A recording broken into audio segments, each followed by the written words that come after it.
Chapter என்ன சொல்லுது? ஷேபா தேசத்து ராஜஸ்திரி அவரை சந்திக்க வருகிறார். ரொம்ப ராயலா இருந்திருக்கும் அந்த விசிட்டு.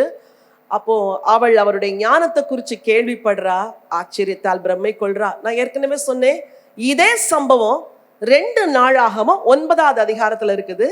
இந்த சாப்டருக்கு பக்கத்துல 2 Chronicles chapter 9 எழுதி வச்சுக்கோங்க. இந்த அதிகாரத்துல சொல்லப்படுற செய்தி என்ன? ஷேபா தேசத்து ராஜஸ்திரியின் வருகை, அவ கொடுக்கிற வெகுமதி, அந்த ராஜஸ்திரி என்ன காணிக்கையெல்லாம் கொடுத்தா அப்படின்னு சொல்லப்பட்டிருக்குது. வேற என்ன காணிக்கையெல்லாம் வந்துச்சு? ஓப்பீரிலிருந்து வந்த காணிக்கை குறித்து சொல்லுது. சாலமோன் செய்த அவருடைய சிங்காசனம், அவருடைய பான பாத்திரங்கள், இதெல்லாம் சொல்லப்பட்டிருக்குது. சாலமோனுடைய ஞானம், அவருடைய வர்த்தகம், அவர் மற்ற கண்ட்ரிலேருந்து எதெல்லாம் அவர் இம்போர்ட் பண்ணாரு, எக்ஸ்போர்ட் பண்ணாரு, இதெல்லாம் உள்ள சொல்லப்பட்டிருக்குது. தேசம் செல்வ செழிப்போடும் அமெரிக்கையோடும் மகா ஐஸ்வர்யத்தோடும் ராஜாவுடைய ஆட்சியில மக்கள்லாம் புசித்து குடித்து கடற்கரை மணலத்தினையாய் களி கூர்ந்திருந்தார்கள் அப்படின்னு பைபிள் சொல்லுது. நீங்க உங்களுடைய அனுதின உரையாடல்கள் எங்கேயாவது பேசுனீங்கன்னா இதெல்லாம் சொல்லணும். இப்படியெல்லாம் ஒரு ராஜா இருந்தாரு, இப்படியெல்லாம் ஒரு சிங்காசனம் இருந்துச்சு, இப்படியெல்லாம் கடவுள் அவரை ஆசீர்வதிச்சாரு அப்படின்னு கிறிஸ்து தேவன் ஆசீர்வதிக்கிற ஆசீர்வாதத்தின் மேன்மைகளை கூட சில இடத்துல சொல்லணும். தரித்திரத்தையே சொல்லிட்டு இருக்க கூடாது. எங்க போனாலும் இப்படிலாம் இருக்குப்பா பைபிள்ல, கர்த்தர் ஆசீர்வச்சா இப்படிலாம் கூட ஆசீர்வதிப்பாரு அப்படின்னு மற்ற மக்களுக்கு நீங்க எடுத்து சொல்ல தெரியணும். அதுக்கு தான் இதெல்லாம் படிக்கிறோம். சரி, இவ்வளோ ஞானம், இவ்வளோ புகழ், இவ்வளோ மேன்மை, இவ்வளோ உயர்வு, இவ்வளோ செல்வம், இவ்வளோ செழிப்பு, இவ்வளோ ஆசீர்வாதத்தோடு இருந்த இந்த ராஜாவின் அந்திய நாட்கள் எப்படி இருந்துச்சு அப்படின்னு சொல்ற சாப்டர் தான் சாப்டர் 11. படிக்கும்போதே உள்ளெல்லாம் உடையுது, கண்களெல்லாம் கலங்குது. ஏன்னா இவ்வளோ மேன்மையாய், இவ்வளோ மகிமையா, இவ்வளோ ராஜரிகமா உயர்த்தப்பட்ட ஒரு ராஜா அந்த உன்னத நிலைமையிலிருந்து ஒன்றுமில்லாத காரியத்துக்காக எப்படி விழுந்து போனா அப்படின்னு சொல்ற சாப்டர் தான் சாப்டர் 11. சாலமோனை குறிச்சு மேன்மையா உயர்வா 10 அதிகாரம் சொல்லுது. ஆனா அந்த 11th சாப்டர் இவ்வளோ மேன்மையா உயர்த்தப்பட்ட ஒரு ராஜா எப்படி கீழே தள்ளுண்டு போனான், எப்படி விழுந்து போனான், அவனை விழ வச்சது எது, அவன் ஏன் வீழ்ச்சி அடைந்தான் என்பதைத்தான் இந்த 11th சாப்டர்ல படிக்க போறோம். வாசிங்க முதல் வசனத்தை. ராஜாவாகிய சாலமோன் பார்வோனின் குமார்த்தியை நேசித்ததும் அல்லாமல் மோவாபியரும் அம்மோனியரும் ஏதோமியரும் சீதோனியரும் ஏத்தியரும் ஆகிய அந்நிய ஜாதியான அநேகம் ஸ்திரீகள் மேல் ஆசை வைத்தான். என்ன பண்ணா? பார்வோன் குமாரத்தைய நேசிச்சான். சீதோனியர், மோவாபியர், அம்மோனியர், இவங்கெல்லாம் யாரு சொல்லுங்க? புறவினத்து மக்கள். ஆண்டவர் சொன்னாரு, நீ கானானுக்குள்ள போனப்போ அவங்க எல்லாத்தையும் என்ன செஞ்சு போடு, அழித்து போடு, அவங்க வழியில ஒன்னையுமே பின்பற்றாத அப்படின்னார். ஒரு சின்ன வசனம் வாசிக்க விரும்புகிறேன். யாத்திராகமத்தின் புத்தகம் 34ஆம் அதிகாரம் 12 16 வரைக்கும் வாசிங்க. நீ போய் சேருகிற தேசத்தின் குடிகளோடு உடன்படிக்கை பண்ணாதபடிக்கு எச்சரிக்கையாயிரு. சரி, பண்ணினால் அது உன் நடுவில் கண்ணியாயிரு. எப்படியா இருக்கும்? நீ அவங்களோட உடன்படிக்கை பண்ணா உனக்கு அது என்னது? அப்ப அந்நிய நுகத்துல நீ அவிசுவாசிகளோட பிணைக்கப்படவே கூடாது. பண்ணினாலும் உனக்கு என்னவாகும்? எங்கேயாவது ஒரு இடத்துல கண்ணி ஆகும். பின்னாடி அடுத்த வசனம் வாசிமா. அவர்களுடைய பலிபீடங்களை இடித்து அவர்கள் சிலைகளை தகர்த்து அவர்கள் தோப்புகளை வெட்டி போடுங்கள். கர்த்தருடைய நாமம் எரிச்சலுள்ளவர் என்பது சரி, அவர் எரிச்சலுள்ள தேவனே, ஆகையால் அந்நிய தேவனை நீ பணிந்து கொள்ள வேண்டாம். என்ன சொன்னாரு? நீ உடன்படிக்கையும் பண்ணக்கூடாது, நீ பணிந்து கொள்ளவும் கூடாது. உடன்படிக்கை பண்ணிட்டார். எதன் மூலம்? திருமணத்தின் மூலம். வசனம் சொல்லுது, அந்நிய ஜாதியாகிய ஸ்திரீகள் மேல் அன்பு வைத்தான்னு சொல்லல. என்ன வச்சா? அவனுக்கு விருப்பம், விரும்பினதுனால பல தேசத்திலிருந்து எப்படி பொருட்களை கொண்டு வந்தானோ அது போல மனைவியும் கொண்டு வர ஆரம்பிச்சிட்டான். ஒரு பக்கம் அந்த கண்ட்ரிஸோட எல்லாம் அலையன்ஸ் வச்சுட்டா அவங்க தன்னோட என்ன செய்ய மாட்டாங்க? ஒரு பொண்ணை எடுத்துட்டா அந்த ராஜா சண்டைக்கு வருவானா? வரவே மாட்டான். இது ஒரு ஞானத்தை துர்ப்பிரயோகமா பயன்படுத்தினாரா அல்லது ஆசை இச்சை நிமித்தம் அந்நிய தேசத்திலிருந்து பெண் எடுத்தாரா தெரியல. ஆனா தேவனுடைய கட்டளையை மீறிட்டார். 1 ராஜாக்கள் 11:2. கர்த்தர் இஸ்ரவேல் புத்திரரை நோக்கி, நீங்கள் அவர்கள் அண்டைக்கும் அவர்கள் உங்கள் அண்டைக்கும் பிரவேசிக்கலாகாது. அவர்கள் நிச்சயமாய் தங்கள் தேவர்களை பின்பற்றும்படி உங்கள் இருதயத்தை சாய பண்ணுவார்கள் என்று சொல்லியிருந்தார். சாலமோன் அவர்கள் மேல் ஆசை வைத்து அவர்களோட ஐக்கியமாயிருந்தான். அவர்கள் நிச்சயமாய் அந்த அந்நிய தேவர்களை பின்பற்றும்படி உங்களை என்ன செய்வாங்க? உன் இருதயத்தை சாய பண்ணுவான். ஜஸ்ட் இமேஜின், கல்யாணம் பண்ணிட்டா 2 நாளைக்கு இவ அமைதியா இருந்திருப்பா. 3ஆம் நாள் என்ன கேட்டிருப்பா? ஐயா நீங்க வர வேண்டாம், ஆனா என் தெய்வத்தை நான் போய் வணங்குறதுக்கு எனக்கு என்ன செய்யுங்க, கொஞ்சம் அனுமதி கொடுங்க அப்படின்னு இருப்பா. எங்க போய் வணங்குறது? எங்க ஊருக்கு.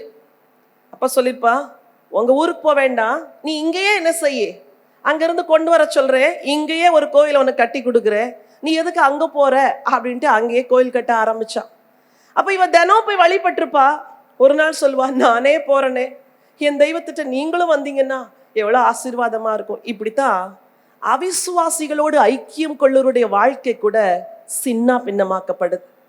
வசனம் சொல்லுது, சீதோனியர், அம்மோனியர், மோவாபியர் இந்த பெண்கள் எல்லாம் திருமணம் பண்ணதுனால ஆண்டவர் சொல்றார், நிச்சயமா அவங்க உங்களை வழி விலகி போக பண்ணுவாங்கன்னு சொன்னார் பாருங்க. அது அப்படியே ஆயிடுச்சு.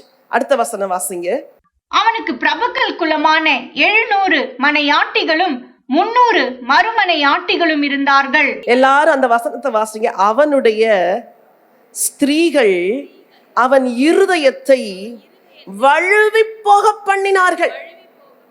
எப்படி பாருங்க, அவன் எவ்வளவோ ஞானி, தேவன் கொடுத்த ஞானம் இருந்துச்சு. ஆஃப்டர் ஆல் ஒரு சின்ன விஷயத்துல ஒரு பெண்ணை திருமணம் செய்து அவளை பிரியப்படுத்துறதுக்கு தேவனையே விட்டுட்டு அவன் இருதயம் வழுவி போயிருச்சான். ஆண்டவர் சொன்னார், நிச்சயமா அவங்க உனக்கு கண்ணியா இருப்பாங்க. வசனம் சொல்லுது, அவனுடைய ஸ்திரீகள் அவனுடைய இருதயத்தை வழுவி போக பண்ணினார்கள் என்று. இப்ப இருக்கிற உலகத்துல கூட இதுதான் நடக்குது. பக்தியுள்ள பெண்கள் பலர் கூட பக்தியுள்ள சில ஆண்களை வழுவி போக பண்றாங்க. என் அன்பு சகோதரிகளே, இந்த வசனத்தை வாசிக்கும் போது உங்களுக்கும் எச்சரிப்பு, உங்களுக்கும் எச்சரிப்பு. உங்க வாழ்க்கை யாரையாவது ஒருத்தரை வழுவி போக பண்ற வாழ்க்கையா இருக்கக்கூடாது. எஸ்பெஷலி யங் கேர்ள்ஸ், உங்களுக்கு நான் சொல்றேன், உன் பேச்சு, உன் நட, உன் உட, உன் அலங்காரம் எல்லாமே தேவனுக்கு மகிமையை கொண்டு வரதா இருக்கணும். நல்லா உடுத்துங்க, எல்லாம் செய்யுங்க, ஆனா ஒருவருக்கு இடரல் உண்டு பண்ணும்படி நீங்க உடுத்தக்கூடாது, நீங்க பேசக்கூடாது. ஒரு எல்லை இருக்கணும் எல்லாத்துலயுமே. எல்லாத்துலயும் ஒரு லிமிட். தேவனை விட்டு விலகிற ஒரு எல்லை வந்துருச்சுன்னா உடனே அது எப்பேற்பட்ட உறவா இருந்தாலும் துண்டிச்சுட்டு எனக்கு ஆண்டவர் தான் வேணும்னு வந்து நிக்கணும். இங்க சாலமோன் அவனுக்கு 1 மனைவி 2 மனைவியா இருந்திருந்தா நச்சரிப்பை தாங்கியிருப்பான். எத்தனை பேரு? கொஞ்சம் சிரிப்பாவும் இருக்குது, வேதனையாவும் இருக்குது. 1000 பேர் வந்து தினம் ஐயா பொங்கலிடணும், ஐயா அதை செய்யணும், இதை செய்யணும், எக்கேடும் போங்க அப்படின்ட்டு ஆளாளுக்கு ஒரு கோயிலை கட்டுறதுக்கு பணத்தை என்ன செஞ்சிருப்பாரு, சாங்ஷன் பண்ணிட்டு செக்கை பாஸ் பண்ணிருப்பார். எல்லாம் அவங்கவுங்களுக்கு கோயில் கட்டிட்டாங்க. ஒன்றான மெய்தேவனாகிய ஆலயத்தை கட்டின இவனுடைய மனைவிகள் தங்களுக்கு தோப்பு விக்கிரகங்களையும் தங்களுக்கு சிலைகளையும் உண்டு பண்ண ஆரம்பிச்சதுனால நாளடைவில் இவன் இருதயமே தேவனை விட்டு வழுவி போயிடுச்சு. கர்த்தர் அவனுக்கு தரிசனமாகி எச்சரிச்சாராம். இந்த வசனத்தை வாசிங்க, 5 வாசிங்க. சாலமோன் சீதோனியரின் தேவி ஆகிய அஸ்தரோத்தையும் அம்மோனியரின் அருவருப்பாகிய மில்கோமையும் பின்பற்றினான். சாலமோன் தன் தகப்பனாகிய தாவீதை போல கர்த்தரை பூரணமாய் பின்பற்றாமல் கர்த்தரின் பார்வைக்கு பொல்லாப்பானதை செய்தான். அப்பொழுது சாலமோன் எருசலேமுக்கு எதிரான மலையிலே மோவாபியரின் அருவருப்பாகிய காமோசுக்கும் அம்மோன் புத்திரரின் அருவருப்பாகிய மோலோகுக்கும் மேடையை கட்டினான். இப்படியே தங்கள் தேவர்களுக்கு தூபம் காட்டி பலியிடுகிற அந்நிய ஜாதியாரான தன் ஸ்திரீகள் எல்லாருக்காகவும் செய்தான். தன் ஸ்திரீகள் எல்லாருக்காகவும் செய்தானா? Just imagine. 1000 பெண்ணுல ஒரு பெண்ணாவது யூத பெண்ணா இருந்தாளா நமக்கு தெரியல. அதுல ஒரு 85% கண்டிப்பா புறவினத்து பெண்ணா இருந்திருக்கணும். 850 பேரையும் பிரியப்படுத்துறதுக்கு 850 மேடைகள், 850 பலி செலுத்துற இடங்கள். கொஞ்சம் யோசிச்சு பாருங்க. மகா பெரிய தேவனுக்கு நான் கட்டும் ஆலயம் பயங்கரமா இருக்கும், பெரிதா இருக்கும்னு ஒரு தரிசனத்தோட வைராக்கியத்தோட ஆலயத்தை கட்டினவனை இந்த ஸ்திரீகள் வழுவி போக பண்ணினார்களாம். அது அவனுடைய டெசிஷனும் அதுல இருக்குது. அவன் தன்னுடைய டெசிஷன்ல ரொம்ப கரெக்டா இருந்திருந்தா இந்த வீழ்ச்சி அவனுக்கு வந்திருக்கா. அந்த ஸ்திரீகள் அவன் இருதயத்தை வழுவி போக பண்ணினார்களாம். ஆண்டவர் பார்த்தாரு, அன்புள்ள ஆண்டவர் எச்சரிக்கிறார். அடுத்த வசனம் வாசிங்க. ஆகையால் இஸ்ரவேலின் தேவனாகிய கர்த்தர் சாலமோனுக்கு 2 விசை தரிசனமாகி அந்நிய தேவர்களை பின்பற்ற வேண்டாம் என்று கட்டளையிட்டிருந்தும் அவன் கர்த்தரை விட்டு தன் இருதயத்தை திருப்பி அவர் கற்பித்ததை கை கொள்ளாமற் போனதினால் கர்த்தர் அவன் மேல் கோபமானார். ஆண்டவர் எச்சரித்தா கூட வசனம் சொல்லுது, கர்த்தரை விட்டு தன் இருதயத்தை சொல்லுங்க திருப்பிட்டான். சாரி ஆண்டவரே, ஒரு காலத்துல உங்களுக்கு ஆலையெல்லாம் கட்டினேன், உண்மைதான். இப்போ எனக்கு தொல்லை தாங்கல, வேற வழியே கிடையாது, நான் இவ்வளோ பேரையும் திருப்தி செய்யணும்னா போய்தான் ஆகணும். காம்ப்ரமைஸ். தேவனை விட்டு தன் இருதயத்தை திருப்பிட்டானா. இன்னைக்கு நான் உங்களுக்கு சொல்றேன், ஆண்டவரை விட்டு விலக பண்ணுகிற எந்த பாவத்துக்கும் நீங்க எதிர்த்து நின்றுதான் ஆகணும். முக்கியமா வாலிப பிள்ளைகளுக்கு சொல்றேன், நீ என்னதான் நீ வாழ்க்கையில மேல போனா கூட உன் லைஃப் எப்போ பிளஸ்ஸிங்கா இருக்கும் தெரியுமா?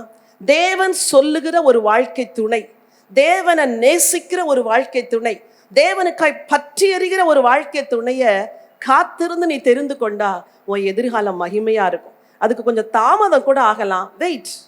தாமதம் என்பது தேவனிடத்துல மறுப்பு அல்ல. Delay is not denial. உங்க பிள்ளைங்களுக்கு கல்யாணம் ஆகலைன்னு சொல்லி யாரோ ஒருத்தர் கர்த்தரை அறியாத ஒரு பையனுக்கு கொடுத்துடாதீங்கம்மா. கர்த்தரை அறியாத ஒரு பெண்ணை வீட்டுல கொண்டு வந்துடாதீங்க. பொறுங்க, காத்திருங்க. அந்த ஒரு விஷயத்துல நீங்க வைராக்கியமா இருந்தீங்கன்னா ஒரு சந்ததியே காக்கப்படுது, ஒரு தலைமுறையே காக்கப்படுது. இந்த ஒரு மனுஷன் வழுவினதுனால அவன் அடுத்து அடுத்து அடுத்து அடுத்து தலைமுறையெல்லாம் வழுவ ஆரம்பிச்சிருச்சு. எவன் தேவனுக்கு ஆலயத்தை கட்டினானோ அதே ராஜா புறஜாதி தெய்வங்களுக்கு பலிபீடங்களையும் கோவில்களையும் கட்ட ஆரம்பிச்சிட்டான். தேவன் கோபம் கொண்டார், ஆண்டவர் கோபம் கொண்டார் அப்படின்னு இருக்கு. கோபம் வந்த உடனே வேதம் சொல்லுது சாலமோனின் நாட்கள் எல்லாம் சமாதானமா இருந்துச்சு அப்படின்னு சொல்லுது. ஆனா இங்க தேவனுக்கு கோபம் வந்த உடனே என்ன நடக்குது வாசிக்கலாம். அடுத்த வசனம் வாசிங்க.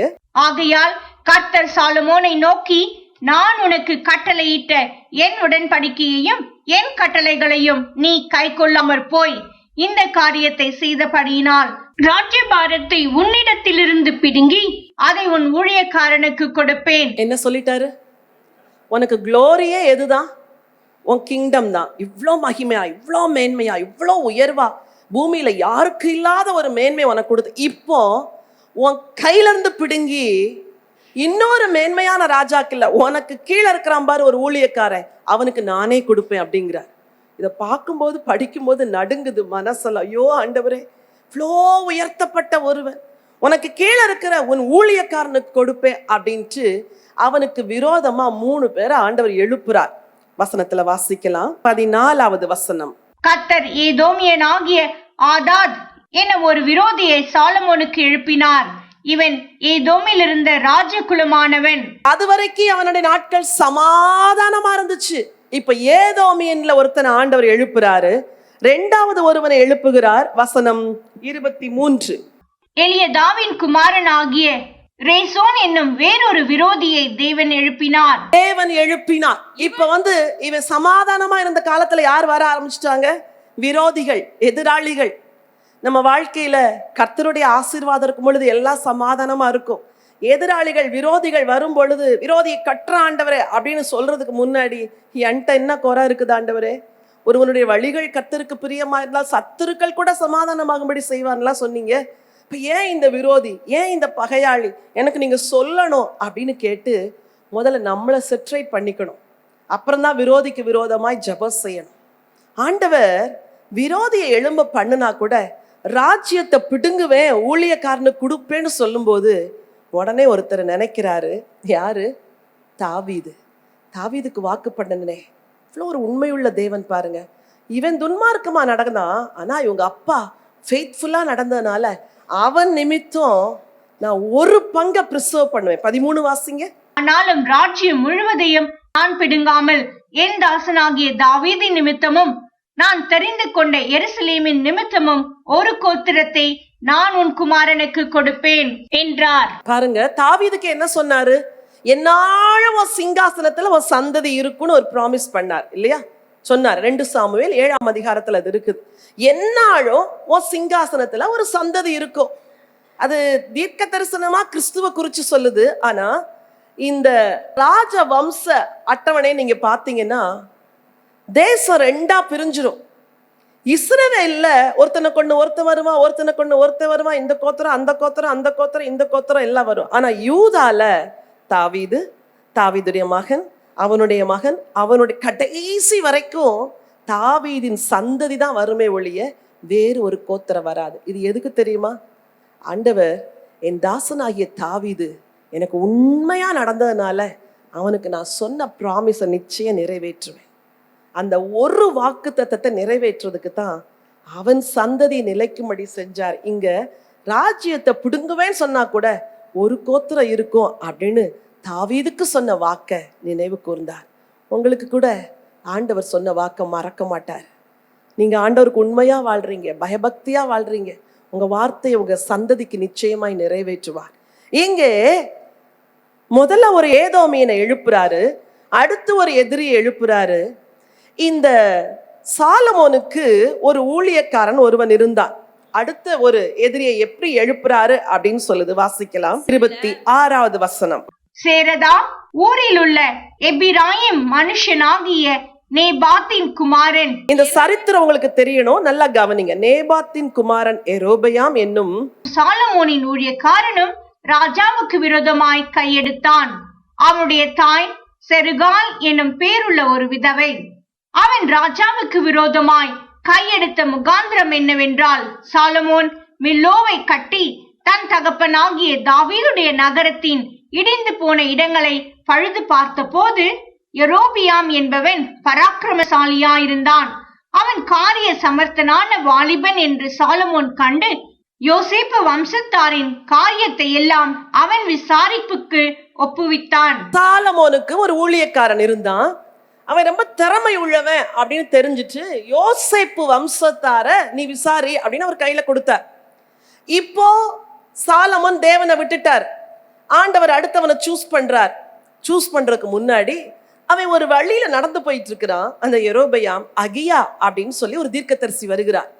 அந்த தீர்க்கதரிசி வந்து தன்மேல் போர்த்திருந்த புது சால்வை எடுத்து 12 துண்டா கிழிச்சு 10 துண்டா யெரொபெயாமே நீ எடுத்துக்கோ அப்படின்னு சொல்றார். யெரொபெயாமால இது நம்ப முடியல. அப்ப சொல்றாரு, ஆண்டவர் உன்னை தெரிஞ்சுக்கிட்டாரு, உனக்கு 10 கோத்திரத்தை கொடுக்க போறார். ஜஸ்ட் இமேஜின், அவன் வாழ்க்கையில நினைச்சிராத ஒரு உயர்வு, அதுவும் தேவன் திறந்து வருது. அப்போ ஒருவன் கிருபையை விட்டு விலகும் போது அந்த கிருபையை எடுத்து இன்னொருத்த மேல வச்சிடுறாரு ஆண்டவர். அப்ப 10 கோத்திரத்தை உனக்கு தரேன்னு உடனே அவனால நம்பவே முடியல. அந்த வசனத்தை வாசிங்க, அடுத்த வசனத்தை. 29. காலத்திலே யெரொபெயாம் எருசலேமிலிருந்து வெளியே போகிற போது சீலோனியனான அகியா என்னும் தீர்க்கதரிசி புது சால்வையை போர்த்து கொண்டிருந்து வழியிலே அவனை கண்டான். இருவரும் வயல்வெளியிலே தனித்திருக்கையில் அகியா தான் போர்த்து கொண்டிருந்த புது சால்வையை பிடித்து அதை 12 துண்டாக கிழித்து போட்டு யெரொபெயாமை நோக்கி 10 துண்டுகளை எடுத்துக்கொள். இஸ்ரவேலின் தேவனாகிய கர்த்தர் சொல்லுகிறது என்னவென்றால், இதோ நான் ராஜ்யபாரத்தை சாலமோனுடைய கையிலிருந்து எடுத்து கிழித்து உனக்கு 10 கோத்திரங்களை கொடுப்பேன். ரீசனை பின்னாடி சொல்றார். அவன் என்னைய விட்டான். ஆனாலும் என் தாசனாகிய தாவீதுக்காகவும் நான் இஸ்ரவேல் கோத்திரங்களில் எல்லாம் தெரிந்து கொண்ட எருசலேம் நகரத்துக்காகவும் ஒரு கோத்திரம் அவனுக்கு இருக்கும். ஒரு கோத்திரம் இருக்கும். ஏன் பிடுங்குறேன் தெரியுமா? அவன் என்ன விட்டுட்டு சீதோனியர், அம்மோனியர், மோவாபிய தெய்வங்கள் எல்லாம் வணங்குனா, அதனால பிடுங்குறேன். உனக்கு 10 கோத்திரம், நீ ஆண்டுகள், உன்னை தெரிந்து கொண்டேன் அப்படிங்கிறாரு. அது ஆச்சரியமா இருக்குது. வாசிங்க 37ஆம் வசனம். நீ உன் மன விருப்பத்தின் படி ஆண்டு கொண்டு இஸ்ரவேலின் மேல் ராஜாவாய் இருப்பதற்காக நான் உன்னை தெரிந்து கொண்டேன். நான் உனக்கு கட்டளையிட்டதை எல்லாம் நீ கேட்டு கை கொண்டு நீ என் வழிகளில் நடந்து என் தாசனாகிய தாவீது செய்தது போல என் கட்டளைகளையும் என் கற்பனைகளையும் கை கொள்ளும்படிக்கு என் பார்வைக்கு செம்மையானதை செய்கிறதுண்டானால் நான் உன்னோடு இருந்து நான் தாவீதுக்கு கட்டினது போல உனக்கும் நிலையான வீட்டை கட்டி. அவ்வளவுதான். ஆண்டவர் இருதயத்தை பார்க்கிறார். ஈவன்தோ சாலமன் வந்து தாவீதுடைய சந்ததியா இருந்தாலும் ஆண்டவரை விட்டு விலகுனனால கிருபையை எடுத்துட்டார். இப்போ பாத்திரத்தை தேடுறாரு. எந்த பாத்திரத்தின் மேல இந்த கிருபையை கொடுக்கலான்னா ஒருத்தன் தகுதியுள்ளவனா இருக்கிறான். அவனை கூப்பிட்டு சொல்றாரு, 10 கோத்திரம் உனக்கு தரேன், உன் மன விருப்பத்தின்படி ஆண்டுகள். நான் தாவீதுக்கு கொடுத்த கிருபையை உனக்கும் தரேன். ஏன் தெரியுமா? நீ எனக்கு ஏற்றவன், நீ இந்த 10 கோத்திரத்தை ஆண்டுகள் தாவீதுக்கு வீடு கட்டின மாதிரி உனக்கும் கட்டுறேன் அப்படின்னு சொல்றார். ஆண்டவர் அவனை நம்பினார். அவனுக்கு 10 கோத்திரத்தை கொடுத்துட்டாருங்கிற செய்தி யாருக்கு போயிருச்சு? சாலமோனு. எப்படி இருக்கும் கொஞ்சம் யோசிங்க. எங்க அப்பா கஷ்டப்பட்டு சம்பாதிச்சு எனக்கு கொடுத்த ராஜ்யம், அவன் வழி விலகி போனா கூட ராஜ்யத்தை விட்டுருவாங்களா அவ்வளவு சீக்கிரம்? அதை எப்படி நான் கொடுப்பேன் அப்படின்னு அந்த ஊழியக்காரனுக்கு விரோதமா திட்டம் பண்ணி அவனை கொலை செய்யணும்னு நினைக்கிறான். அந்த நேரத்துல யெரொபெயாம் அங்கிருந்து தப்பிச்சு ஓடுறான். அடுத்த வசனத்தை மட்டும் வாசிங்க. அது நிமித்தம் சாலமோன் யெரொபெயாமை கொல்ல வகை தேடினான். யெரொபெயாம் எழுந்து எகிப்திற்கு ஷீஷாக் எனும் எகிப்தின் ராஜாவினிடத்தில் ஓடி போய் சாலமோன் மரணம் அடையும் மட்டும் எகிப்தில் இருந்தான். 42. சாலமோன் எருசலேமிலே இஸ்ரவேலை எல்லாம் அரசாண்ட நாட்கள் 40 வருஷம். சாலமோன் தன் பிதாக்களோட நித்திரை அடைந்து தன் தகப்பனாகிய தாவீதின் நகரத்தில் அடக்கம் பண்ணப்பட்டான். அவன் குமாரனாகிய ரெகொபெயாம் அவன் ஸ்தானத்தில் ராஜாவானான். நல்லா கவனிங்க. 10 அதிகாரத்துல ஒரு ராஜா எப்படி மேன்மையா உயர்த்தப்பட்டு மகிமையா ஆட்சி செஞ்சான் என்பதை படிச்சுட்டு 11வது அதிகாரத்துல அவன் ராஜ்யபாரத்தின் வீழ்ச்சியை படிக்கும்போது நம்ம உள்ளமெல்லாம் உடையுது. ஒரே ஒரு ரீசன், அவன் தேவனை விட்டு தூரம் போறதுக்கு 2-3 ரீசன் உண்டு. ஒண்ணு, ஆண்டவர் சொன்னாரு, ஒரு ராஜா இஸ்ரவேல்ல ராஜாவாகும் போது அவன் என்ன செய்யக்கூடாது அப்படின்னு சொன்னாரு, என்ன செய்யணும்னார். இந்த ஒரு வசன குறிப்பை மட்டும் உங்களுக்கு வாசிச்சு நான் முடிக்க விரும்புகிறேன். உபாகமத்தின் புஸ்தகம். இது தெரியணும், ஏன் சாலமோனை ஆண்டவர் வேண்டான்னு ஒதுக்குனாரு அப்படிங்கிறதுக்கு ஆதாரமான வசனம் உபாகமத்துல இருக்குது. உபாகமத்தின் புத்தகம் 17ஆம் அதிகாரத்தை எடுத்துக்கொள்ளுங்க. ஆண்டவர் ஒரு ராஜாவை ஏற்படுத்தும் போது அவன் என்ன செய்யக்கூடாது அப்படின்னு சொன்னாரு. 15. உன் தேவனாகிய கர்த்தர் தெரிந்து கொள்பவனையே உனக்கு ராஜாவாக வைக்க கடவாய். கர்த்தர் தெரிந்து கொள்பவனை தான் நீ ராஜாவா ஏற்படுத்தணும். 16. அவன் அநேக குதிரைகளை சம்பாதியாமலும். நம்பர் 1, அவன் என்ன செய்யக்கூடாது? ஆனா சாலமோன் என்ன செஞ்சாரு? அந்த சாப்டர்ல நீங்க படிங்க. அநேக குதிரைகளை எகிப்திலிருந்து வாங்கிட்டு வந்தாராம் சம்பாதியாமலும். அநேக குதிரைகளை தனக்கு சம்பாதிக்கும்படிக்கு ஜனங்களை திரும்ப எகிப்திற்கு போக பண்ணாமலும் இருக்க கடவன். ஜனங்களை எங்க கூட்டிட்டு போக கூடாதுன்னு சொன்னாரு? ஏன்னா எகிப்துல அடிமையா இருந்தீங்க, திரும்ப போனீங்கன்னா அந்த வழிகள் என்ன செய்வீங்க? கை கொள்வீங்க. ஆனா பெண்ணை எங்க இருந்து எடுத்தாரு? எகிப்தின் ராஜாவாகிய பார்வோனின் மகளை திருமணம் பண்ணாரு. அப்புறம் புடவைகளை எல்லாம் ஒப்பந்த கிரயத்துக்கு வாங்கினாரு. அப்படி எகிப்துக்கே போகாதங்கிறாரு. ஆனா பிசினஸ் எங்க பண்றாரு? இன்னைக்கு நிறைய பேர் அப்படித்தான், பிசினஸ் தானே பண்றேன், அதுலலாம் சும்மா இதெல்லாம் செய்யக்கூடாது. பிசினஸோ ஃபேமிலியோ எந்த இடமும் கர்த்தருடைய வார்த்தை ஒண்ணுதான். பிசினஸ் செஞ்சீங்கன்னா கூட அதுல கூட பரிசுத்தமா செய்யணும். நான் என்னுடைய மெடிக்கல் பிராக்டிஸ் பண்ணும்போது நிறைய பேஷண்ட்ஸ் அபார்ட் பண்றதுக்கு வருவாங்க. அப்போ என்னிடத்துல கேட்பாங்க, நான் சொல்லுவேன், ஜீவனை காக்கிறதுக்கு தான் கடவுள் எனக்கு இந்த தொழிலை கொடுத்துருக்கிறாரு, ஜீவனை அழிக்கிறது கிடையாது. எத்தனையோ பேர் வந்தவங்கெல்லாம் திரும்பி போயிட்டாங்க. வாழ்க்கையில அந்த பாவத்தை செய்யாதபடி கர்த்தர் கிருபையாய் காத்தார். வெளியே போய் சொல்லுவாங்களாம், பைத்தியக்கார டாக்டரமா, அது பிழைக்கவே தெரியல, இவங்க மொத்தம் இந்த ஒரு வேலையை செஞ்சாங்கன்னா இதுக்குள்ள மல்டி ஸ்டோரி பில்டிங் கட்டியிருப்பாங்க அப்படிலாம் வெளியே பேசினாங்க. ஆனா தேவனுக்கு பயந்ததுனால இந்த கரங்களை சுத்தமாய் காத்துக்குள்ள என் ஆண்டவர் எனக்கு உதவி செய்தார். பிஸ்னஸ், வேலை, ப்ரொஃபஷன், அங்கெல்லாம் இதை காட்ட முடியும். நோ காம்ப்ரமைஸே கிடையாது. கர்த்தர் சொன்னா சொன்னதுதான். இங்க எகிப்துல போய் குதிரைகளை வாங்கினாங்க. வாசிங்க. இனி அந்த வழியாய் நீங்கள் திரும்பி போக வேண்டாம் என்று கர்த்தர் உங்களுக்கு சொல்லி இருக்கிறாரே. சரி. 17. அவன் இருதயம் பின்வாங்கி போகாதபடி அவன் அநேகம் ஸ்திரீகளை படைக்க வேண்டாம். நீ குதிரை நிறைய சம்பாதிக்க கூடாதுன்னாரு, குதிரை நிறைய சம்பாதிச்சாரு. எகிப்துக்கு போக கூடாதுன்னாரு, எகிப்துல பெண் எடுத்தாரு. அநேகம் ஸ்திரீகளை படைக்க வேண்டாம்னா திருமணம் பண்ண கூடாதுன்னாரு, நிறைய விமனை திருமணம் பண்ணாரு. வாசிங்க. வெள்ளியும் பொன்னும் தனக்கு மிகுதியாய் பெருக பண்ணவும் வேண்டாம். வெள்ளியும் பொண்ணும் பெருக பண்ண வேண்டான்னாரு. காணிக்கையா வந்துச்சு, அதை எப்படியாவது கர்த்தருக்கா பயன்படுத்திருக்கணும். பரிசைகள் எல்லாத்தையும் செஞ்சாரு, பெருகுச்சு, அதுவே கண்ணியாச்சு. அடுத்த வசனம். அவன் தன் சிங்காசனத்தின் மேல் வீற்றிருக்கும் போது அவனுடைய இருதயம் அவன் சகோதரர் பேரில் மேட்டிமை கொள்ளாமலும் கற்பனையை விட்டு வலதுபுறம் இடதுபுறம் சாயாமலும். சரி, என்ன செய்யணுமா? தனக்குன்னு ஒரு நியாயப்பிரமாண பிரதியை வாங்கி வச்சுட்டு டெய்லி படிக்கணுமா, அப்படி சொல்லுது வசனம். இவர் தான் 1000 பேருக்கு பின்னாடி போனாரு, இவர் எப்படி டெய்லி பைபிள் படிச்சிருப்பாரு? தேவனுக்கு பின்னாடி நின்றிருந்தா அந்த 1000 பேர் இவனுக்கு பின்னாடி வந்திருக்கணும். ராஜா புருஷன் கட்டளையிட்டு இருக்கணும், நீ என் தெய்வத்தை தான் வணங்கணும்னு. அங்க காம்ப்ரமைஸ் பண்ணிட்டாரு. பிரமாணத்தை டெய்லி படிக்கணும். நான் சொல்லித்தரேன், வசனத்தை வாசிக்காத நாள் உங்க இருதயம் கொஞ்சம் விலகிரும், பாவத்துக்கு பின்னாடி போயிடும். வேத வசனம், அவனுடைய தேவன் அருளிய வேதம் அவன் இருதயத்தில் இருக்கிறது, அவன் நடைகளில் ஒன்றும் பிசகுவதில்லை. எவ்ரிடே வேர்ட் ஆஃப் காட் நீங்க மெடிடேட் பண்ணி பண்ணி உள்ள வச்சு வைங்க, வழியே தவற மாட்டீங்க. சொன்ன இதுல என்னெல்லாம் சொன்னாரோ அத்தனையும் மீறினாரு சாலமோன். அதான் அவருடைய வீழ்ச்சிக்கு காரணமாயிற்று.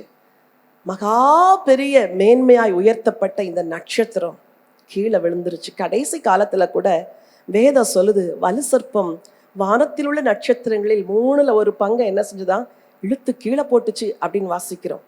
நீங்களும் நானும் வாழுகிற இந்த நாட்கள்ல உங்களை நட்சத்திரமா பிரகாசிக்கிறது தேவ சித்தம். ஆனா பிரகாசிக்கிற உங்களை விழ வைக்க இன்னைக்கு எத்தனையோ குடும்பங்களுக்குள்ள பிசாசு புகுந்து பாவத்தையும் பகையும் விதைச்சு நம்ம ஒளியெல்லாம் மங்கும்படி செய்யறான். ஒன்னே ஒண்ணு இன்னைக்கு தீர்மானம் எடுப்போம், மேன்மையான வாழ்வு என்பது கிறிஸ்துவுக்காக வாழ்ற வாழ்க்கை தான். இதுல காம்ப்ரமைஸே கிடையாது. ஆண்டவர் இந்த பாவங்களுக்கெல்லாம் நம்மை விலக்குவாராக. இன்னைக்கு சாப்டர் 8 படிச்சோம். ராஜா தேவாலயத்தை பிரதிஷ்டை பண்ணினதை பார்த்தோம். 9ஆம் அதிகாரத்தை படிச்சோம். 10வது அதிகாரத்துல எல்லாம் அவருடைய மேன்மைகள் உயர்வுகளை படிச்சோம். 11ஆம் அதிகாரம் சாலமோனுடைய மகா பெரிய வீழ்ச்சியை படிக்கிறோம். எச்சரிப்படைவோம், உணர்வடைவோம், கர்த்தருக்காக வாழுவோம். ஒருவரும் நம்முடைய இருதயத்தை வழுவி போக பண்ணாதபடி உறுதியாய் நிற்போம். கர்த்தர் நம்மை ஆசீர்வதிப்பார். எல்லாரும் இருக்கிற இடங்களில் எழும்பி நிற்கலாமா? நாம் தியானிக்கிற இந்த வேத வசனங்களால் தேவன் நமக்கு நித்திய ஜீவனை கொடுக்கிறார். எல்லாரும் வாயை திறந்து ஆண்டவருக்கு ஸ்தோத்திரம் பண்ணலாமா? ஆண்டவரே உம்மை ஸ்தோத்திரிக்கிற ஆண்டவரே, தேவாதி தேவனே உம்மை ஸ்தோத்திரிக்கிறப்பா. காரிருளில் வாசம் பண்ணுவேன் என்று சொல்லி ஒரு சாலமோன் ராஜா கட்டின தேவாலயத்துல மகிமையாய் வந்து இறங்கி நம்முடைய பிரசன்னம் அந்த நாள் எவ்வளவு ஒரு மகிமையின் நாளா இருந்தது ஆண்டவரே. ஆசாரியர்கள் நிற்க கூடாமல் போயிற்று என்று நாங்கள் வாசிக்கிறோமே. அவ்வளோ பிரத்யட்சமாய் அவ்வளவு தத்ரூபமாய் உம்முடைய ஜனங்கள் மத்தியில இறங்கி வந்த தேவனே, உமக்கு நாங்கள் கோடான கோடி ஸ்தோத்திரங்களை ஏறெடுக்கிறோம். இன்றைக்கு எங்கள் சரீரம் ஆலயம் என்று வேதம் சொல்லுகிறதே. எங்களை உம்முடைய கரங்களிலே ஒப்பு கொடுக்கிறோம் ஆண்டவரே. எங்களை உம்முடைய உன்னதமான கரங்களிலே அர்ப்பணிக்கிறோம் ஆண்டவரே. எங்கள் ஜீவியத்தை பரிசுத்தம் செய்வீராக. எங்கள் வாழ்க்கையில் உம்முடைய மகிமை இறங்கி வர வேண்டும் என்று சொல்லி நாங்கள் ஜெபிக்கிறோம் ஆண்டவரே. என்னாலும் தேவன் தங்கி இருக்கிற ஸ்தலமாய் எங்கள் இருதயம் மாறட்டும், எங்கள் இல்லங்கள் மாறட்டும் ஆண்டவரே. மேன்மையாய் உயர்த்தப்பட்ட ஒரு சாலமோன் எவ்வளவு கீழாக வீழ்ச்சி அடைந்தான் நாங்கள் வாசிக்கிறோமே. அந்த ஸ்திரீகள் அவன் இருதயத்தை வழுவி போக பண்ணினார்கள் என்று வாசிக்கிறோமே. இந்த பொல்லாத உலகத்திலே உங்க பிள்ளைங்களுக்கு விசேஷ ஞானத்தை கொடுங்கப்பா. எல்லாரும் கேட்கலாமா ஆண்டவற்றை? ஆண்டவரே எங்களுக்கு விசேஷ ஞானம் கொடுங்க. ஒரு போதும் உங்களை விட்டு வழுவி போக கூடாது, ஒரு நாளும் பின்வாங்க கூடாது, உலகத்துல எந்த காரியத்துக்கும் காம்ப்ரமைஸ் பண்ணக்கூடாது ஆண்டவரே. அப்படிப்பட்ட ஒரு ஆவிக்குரிய ஞானம் திருச்சபைக்கு வருவதாக எல்லாரும் கேளுங்க. அந்த உன்னத ஞானத்தை தாங்க ஆண்டவரே, உன்னத ஞானத்தை தாங்க. உலகத்தின் அசுத்தங்களுக்கு தப்பி ஓடுகிற ஒரு ஞானம், உலகத்தின் பாவங்களை வெறுத்து ஓடுகிற ஒரு ஞானம் எங்களுக்கும் எங்கள் பிள்ளைகளுக்கு உண்டாகட்டும், எங்கள் குடும்பங்களுக்கு உண்டாகட்டும், எங்கள் திருச்சபைக்கு உண்டாகட்டும் என்று சொல்லி நாங்கள் ஜெபிக்கிறோம் ஆண்டவரே. ஹல்லேலூயா. ஆண்டவரே, சாலமோனை போல ஒருவரும் பின்வாங்கி போய் விடக்கூடாது, ஒருவரும் விழுந்து விடக்கூடாது, ஒருவரும் வழுவி போய் விடக்கூடாது ஆண்டவரே. சீர்படுத்துவீராக, ஸ்திரப்படுத்துவீராக, பலப்படுத்துவீராக ராஜா. ஆண்டவரே உமக்கு நன்றி. எல்லாரும் வலது கை ஆண்டவருக்கு நேரா உயர்த்தி சொல்லுங்க. ஆண்டவரே, என் வாழ்க்கையில ஒரு நாள் கூட நான் உங்களை விட்டு வழுவி போயிடக்கூடாது ஆண்டவரே. என்னை ஸ்திரப்படுத்துங்க ஆண்டவரே, என்னை ஸ்திரப்படுத்துங்க ஆண்டவரே. என் குடும்பத்தை ஸ்திரப்படுத்துங்க ஆண்டவரே, எங்க சபையை ஸ்திரப்படுத்துங்க ஆண்டவரே, வழுவாதபடி காக்க வல்லவரே, மாசற்ற சன்னிதானத்தில் மகிமையுள்ளவர்களாய் நிறுத்த நீர் வல்லவர் என்று விசுவாசிக்கிறோம். முழு சபையை உங்க கைகளில் ஒப்பு கொடுக்கிறோம். வழுவாதபடி காக்க வல்லவருடைய கரத்திலே ஒப்பு கொடுக்கிறோம் ஆண்டவரே. ஆண்டவரே, கரம் பிடித்து நடத்துங்க, உங்க பிள்ளைங்களை ஆசீர்வதிங்க. இந்த நாளில பலவிதமான தேவைகளோடு, பிரச்சனைகளோடு, குடும்ப சூழ்நிலையோடு வந்திருக்கிறவர்களுக்காக விசேஷமாய் ஜெபிக்கிறேன். தேவனுடைய கரமுடைய பிள்ளைகளை விடுதலை செய்வதாக, தேவைகள் அனைத்தையும் சந்திப்பீராக, சரீரத்திலே சுகத்தை கொடுப்பீராக, குடும்பத்திலே சமாதானம் உண்டாகட்டும், பிள்ளைகளின் நிமித்த குடும்பத்திலே நிம்மதி உண்டாகட்டும் என்று சொல்லி ஜெபிக்கிறப்பா. உனக்கு கோடி ஸ்தோத்திரம். சகல துதிகன மகிமை உங்களுக்கு ஏறெடுக்கிறேன்.